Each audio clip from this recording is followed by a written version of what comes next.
Plan किया जा रहा है कि पीएचई में 3,241 करोड़ दिए जाएंगे, इरिगेशन और फ्लड कंट्रोल में 1,606 करोड़ दिए जाएंगे, फॉरेस्ट इकोलॉजी और एनवायरमेंट डिपार्टमेंट में 1,524 करोड़ दिए जाएंगे। पर इस पैसे का प्रयोग किस प्रकार से हो रहा है?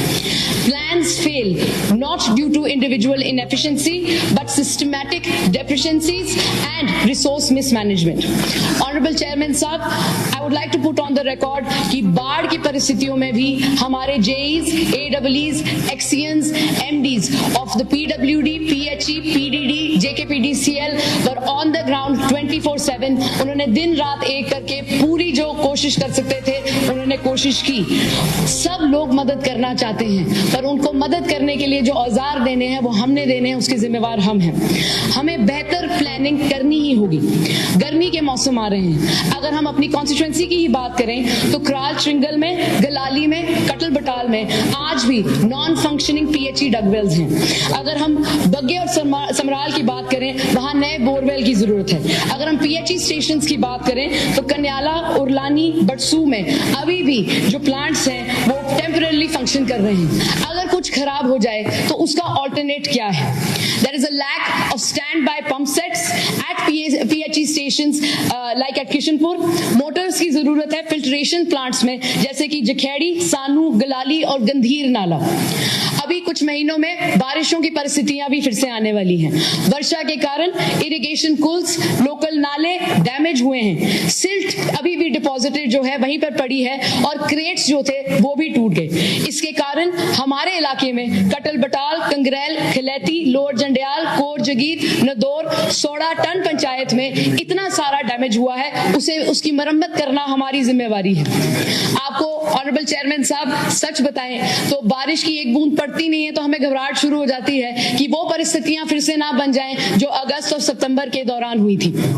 एलोकेशन की बात करें तो जब हम एलोकेशन करते हैं हमें ध्यान रखना पड़ेगा कि गर्मी के मौसम का और बारिशों के मौसम का चैलेंजेस जो हैं वो कगार पर हैं। डीपीआर बनाना सिर्फ काफी नहीं है, उसमें फंड्स एलोकेट करना भी बहुत ज्यादा जरूरी है। हमें ध्यान रखना है कि जो हम फंड्स एलोकेट कर रहे हैं वो ना सिर्फ इन चैलेंजेस के लिए है पर पीएचई डेली वेजेस के लिए भी है। और हमें ध्यान रखना है that daily wages are the backbone of our government. ये वो प्लम्बर्स हैं, ये वो फिटर्स हैं जिनकी वजह से पीएचई विभाग जो है वो पूरी तरीके से दिन रात लोगों तक पानी पहुंचाता है। इनकी मरम्मत के लिए इनको रिसोर्सेज और पैसों की जरूरत है। मैकेनिकल विंग मरम्मत करने तो पहुंच जाता है पर उनके पास पैसे नहीं है। कोऑर्डिनेशन की अगर बात करें तो पीएचई विभाग के सिविल विंग में और मैकेनिकल विंग में कोऑर्डिनेशन में लैप्सेस हैं। जब सिविल टेंडर करता है तो मैकेनिकल काम करने से कतराता है और जब मैकेनिकल टेंडर करता है तो सिविल विंग काम करने से कतराता है। ऑनरेबल चेयरमैन साहब आप मानेंगे नहीं, यहां तक बातचीत होती है कि अगर एक बोरवेल में अगर हमने तार लगानी है तो अगर वो सिविल से टेंडर होता है तो मैकेनिकल को पता नहीं होता और मैकेनिकल और सिविल जो है इस बात पे चर्चा करते रह जाते हैं कि कितनी लंबी तार लगनी चाहिए। इसका निर्णय करते करते हफ्ते लग जाते हैं।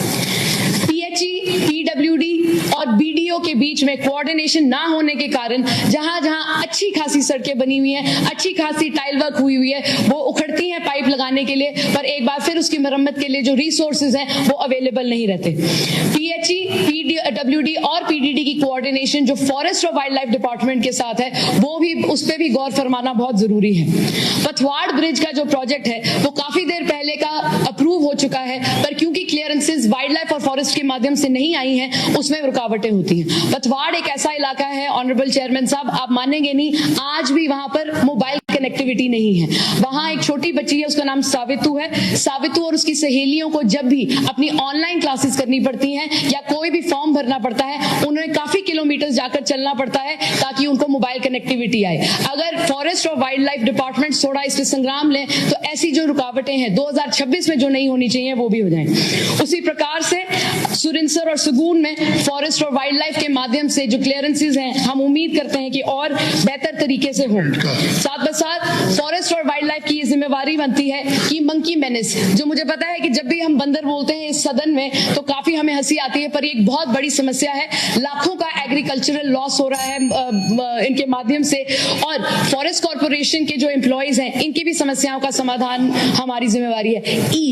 एग्जीक्यूशन बहुत जरूरी है कि जो हम पैसे देते हैं उनकी एलोगेशन, उनकी कोऑर्डिनेशन और उनकी एग्जीक्यूशन ना सिर्फ पैसों में कागजों में रह जाए, पर जमीनी तौर पर भी एग्जीक्यूट हो, और इस प्रकार का एग्जीक्यूट हो कि हमें उम्मीद रहे कि जो सरकार यहां पर काम करेगी, चाहे वो ट्रेजरी बेंचेस के हो या ऑपोजिशन बेंचेस के हो, हम गर्व से कह सकें कि हमने सिर्फ कागजों में नहीं काम छोड़ा, हमने उसको जमीनी तौर पर भी उतारा। आपका बहुत बहुत धन्यवाद।